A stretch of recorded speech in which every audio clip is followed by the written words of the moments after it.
اللہ کے نام سے شروع جو نہایت مہربان رحمت والا ہے۔ تمام تعریفیں اس اللہ کے لیے ہیں جس نے اپنے بندے پر کتاب نازل فرمائی اور اس میں کوئی ٹیڑھ نہیں رکھی، لوگوں کی مصلحتوں کو قائم رکھنے والی نہایت معتدل کتاب، تاکہ اللہ کی طرف سے سخت عذاب سے ڈرائے اور اچھے اعمال کرنے والے مومنوں کو خوشخبری دے کہ ان کے لیے اچھا ثواب ہے جس میں ہمیشہ رہیں گے،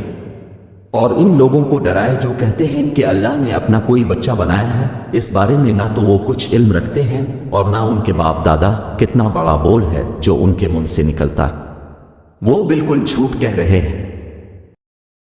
اگر وہ اس بات پر ایمان نہ لائیں تو ہو سکتا ہے کہ تم ان کے پیچھے غم کے مارے اپنی جان کو ختم کر دو۔ بے شک ہم نے زمین پر موجود چیزوں کو زمین کے لیے زینت بنایا تاکہ ہم انہیں آزمائیں کہ ان میں عمل کے اعتبار سے کون اچھا ہے، اور بے شک جو کچھ زمین پر ہے ہم اسے خشک میدان بنا دیں گے۔ کیا تمہیں معلوم ہوا کہ پہاڑ، چھوٹیاں غار اور جنگل کے کنارے والے وہ ہماری نشانیوں میں سے ایک عجیب نشانی تھے؟ جب ان نوجوانوں نے ایک غار میں پناہ لی پھر کہنے لگے، اے ہمارے رب، ہمیں اپنے پاس سے رحمت عطا فرما اور ہمارے لیے ہمارے معاملے میں ہدایت کے اسباب مہیا فرما۔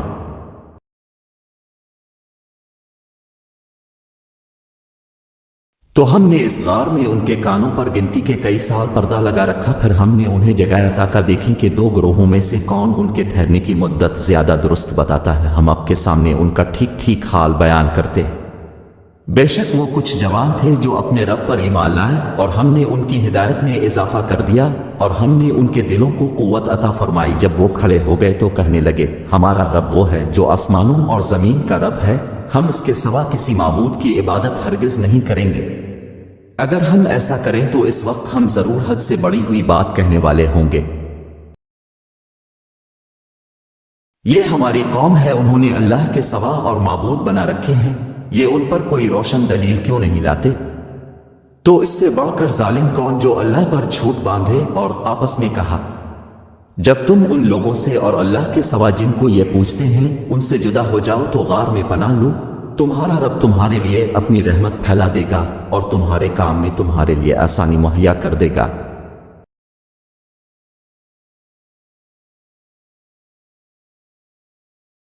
اور اے حبیب، تم سورج کو دیکھو گے کہ جب نکلتا ہے تو ان کے غار کے دائیں جانب مائل ہے کر نکل جاتا ہے، اور جب غروب ہوتا ہے تو ان سے بائیں طرف کترا کر گزر جاتا ہے، حالانکہ وہ اس غار کے کھلے حصے میں۔ یہ اللہ کی نشانیوں میں سے ہے، جسے اللہ ہدایت دیتا ہے تو وہی ہدایت پانے والا ہے، اور جسے وہ گمراہ کرے تو تم ہرگز اس کے لیے کوئی راہ دکھانے والا مددگار نہ پاؤ گے۔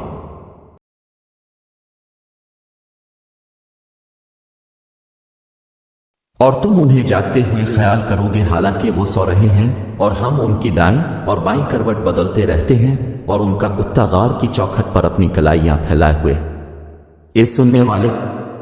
اگر تو انہیں جھانک کر دیکھ لے تو ان سے پیٹھ پھیر کر بھاگ جائے اور ان کی ہیبت سے بھر جائے۔ اور ویسا ہی ہم نے انہیں جگایا تاکہ آپس میں ایک دوسرے سے حالات پوچھیں۔ ان میں سے ایک کہنے والے نے کہا، تم یہاں کتنی دیر رہے ہو؟ چند افراد نے کہا کہ ہم ایک دن رہے ہیں یا ایک دن سے کچھ کم وقت۔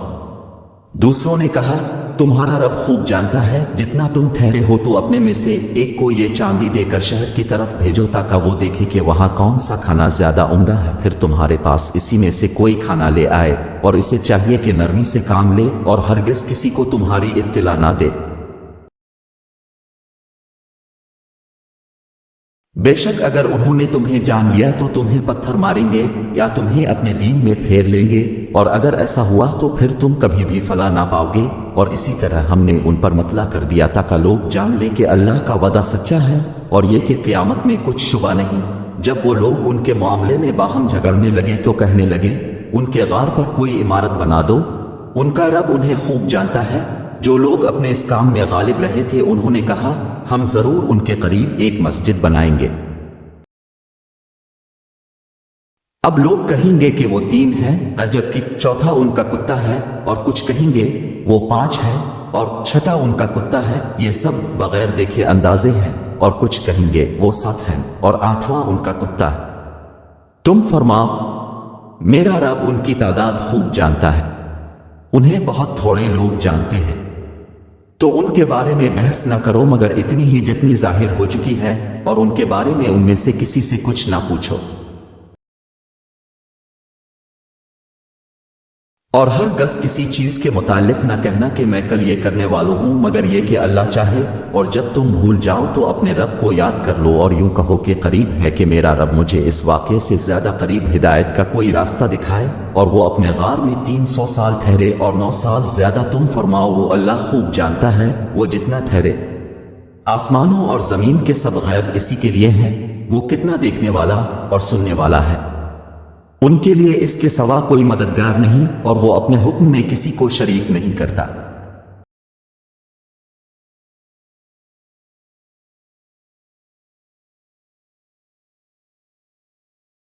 اور اپنے رب کی کتاب سے اس وحی کی تلاوت کرو جو آپ کی طرف بھیجی گئی ہے، اس کی باتوں کو کوئی بدلنے والا نہیں اور تم ہرگز اس کے سوا کوئی پناہ نہ پاؤ گے۔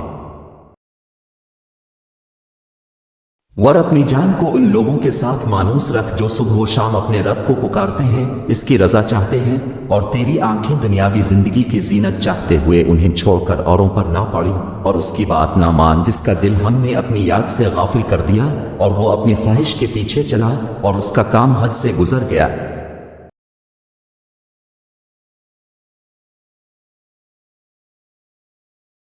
اور تم فرما دو کہ حق تمہارے رب کی طرف سے ہے، تو جو چاہے ایمان لائے اور جو چاہے کفر کرے، بے شک ہم نے ظالموں کے لیے وہ آگ تیار کر رکھی ہے جس کی دیواریں انہیں گھیر لیں گی، اور اگر وہ پانی کے لیے فریاد کریں تو ان کی فریاد اس پانی سے پوری کی جائے گی جو پگھلائے ہوئے تانبے کی طرح ہوگا جو ان کے منہ کو بھون دے گا۔ کیا ہی برا پینا اور دوزخ کیا ہی بری ٹھہرنے کی جگہ ہے۔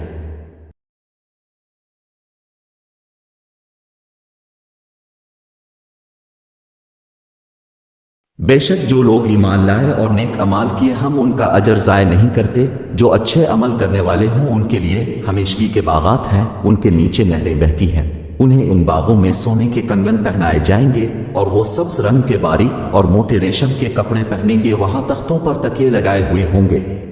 یہ کیا ہی اچھا ثواب ہے اور جنت کی کیا ہی اچھی آرام کی جگہ ہے۔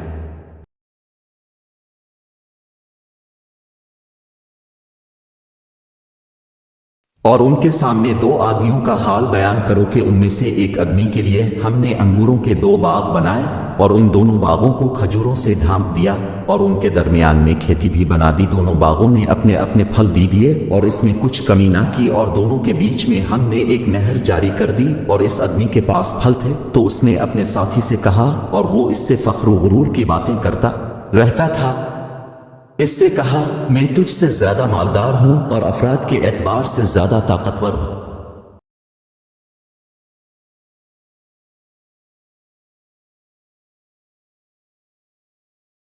اور وہ اپنے باغ میں گیا حالانکہ وہ اپنی جان پر ظلم کرنے والا تھا، کہنے لگا میں گمان نہیں کرتا کہ یہ باغ کبھی فنا ہوگا، اور میں گمان نہیں کرتا کہ قیامت قائم ہونے والی ہے، اور اگر مجھے میرے رب کی طرف لوٹایا بھی گیا تو میں ضرور اس باغ سے بہتر پلٹنے کی جگہ پالوں وہ نگا۔ اس کے ساتھی نے اس کی فخر و غرور کی باتوں کا جواب دیتے ہوئے کہا، کیا تو اس کے ساتھ کفر کرتا ہے جس نے تجھے مٹی سے بنایا، پھر نطفہ سے، پھر تجھے بالکل صحیح مرد بنا دیا؟ لیکن میں تو یہی کہتا ہوں کہ وہ اللہ ہی میرا رب ہے اور میں کسی کو اپنے رب کا شریک نہیں کرتا۔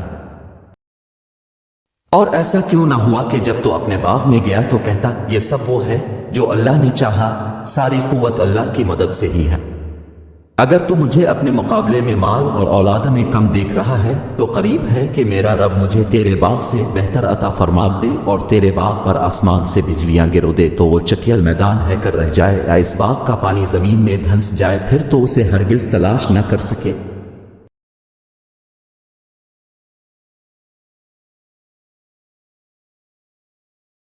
اور اس کے پھل گھیر لیے گئے تو وہ ان اخراجات پر اپنے ہاتھ ملتا رہ گیا جو اس باغ میں خرچ کیے تھے، اور وہ باغ اپنی چھتوں کے بل اوندھے منہ گرا ہوا تھا، اور وہ مالک کہہ رہا ہے کہ کاش میں نے اپنے رب کے ساتھ کسی کو شریک نہ کیا ہوتا۔ اور اس کے پاس کوئی جماعت نہ تھی جو اللہ کے سامنے اس کی مدد کرتی، اور نہ ہی وہ خود بدلہ لینے کے قابل تھا۔ یہاں پتہ چلتا ہے کہ تمام اختیار سچے اللہ کا ہے، وہ سب سے بہتر ثواب دینے والا اور سب سے اچھا انجام عطا فرمانے والا ہے۔ اور ان کے سامنے بیان کرو کہ دنیا کی زندگی کی مثال ایسی ہے جیسے ایک پانی ہو جسے ہم نے آسمان سے اتارا تو اس کے سبب زمین کا سبزہ گھنا ہے کر نکلا، پھر وہ سوکھی گھاس بن گیا جسے ہوائیں اڑاتی پھرتی ہیں، اور اللہ ہر چیز پر قدرت رکھنے والا ہے۔ مال اور بیٹے دنیا کی زندگی کی رونق ہیں، اور باقی رہنے والی اچھی باتیں تیرے رب کے نزدیک ثواب کے اعتبار سے زیادہ بہتر اور امید کے اعتبار سے زیادہ اچھی ہی۔ اور یاد کرو جس دن ہم پہاڑوں کو چلائیں گے اور تم زمین کو صاف کھلی ہوئی دیکھو گے جس پر پہاڑ وغیرہ کچھ بھی نہ ہوگا، اور ہم لوگوں کو اٹھائیں گے تو ان میں سے کسی کو نہ چھوڑیں گے۔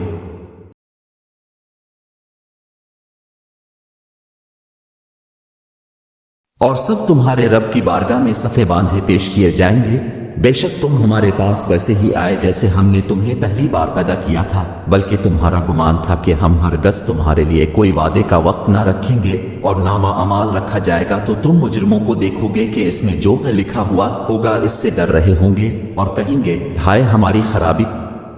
اس نامہ اعمال کو کیا ہے کہ اس نے ہر چھوٹے اور بڑے گناہ کو گھیرا ہوا ہے، اور لوگ اپنے تمام اعمال کو اپنے سامنے موجود پائیں گے، اور تمہارا رب کسی پر ظلم نہیں کرے گا۔